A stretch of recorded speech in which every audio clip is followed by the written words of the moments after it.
ದ್ರೋಹಿಗಳನ್ನು ಸೆರೆ ಹಿಡಿದು ನೇಣುಗಂಬಕ್ಕೆ ಇಳಿಸಿದ್ದಾರೆ. ಸ್ವಇಚ್ಛೆ ನಾಲಿಗೆ ಜೀವಂತವಾಗಿಲ್ಲ. ಜನರೆಲ್ಲರೂ ಮನೆಯ ಮಾಳಿಗೆಯಲ್ಲಿ ನಿಂತು ರಾಜನಿಷ್ಠರಾಗಿದ್ದಾರೆ. ಇವರಿಗೆ ಕರುಣೆ ಸಾಗಿಸುವುದಕ್ಕಿಂತ ಕತ್ತಿ ಸಾಗಿಸುತ್ತೇನೆ ಮಹಾಪ್ರಭು. ಶಬಾಸ್ ದಂಡನಾಯಕ. ನಮ್ಮ ರಾಜ್ಯದಲ್ಲಿ ಈ ರಾಜನೀತಿ ಹೀಗೆ ಮುಂದುವರಿಯಲಿ.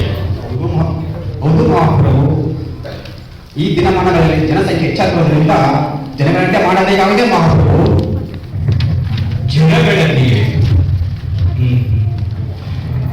ಮಂತ್ರಿವರ್ಯ, ನಿನಗೆ ಸರಿಯಾಗಿ ತೋಚುತ್ತದೆ. ಜನಗಣತಿಯನ್ನು ಮಾಡಿಸೋಣ. ಯಾರಲ್ಲಿ ಸೇವಕ?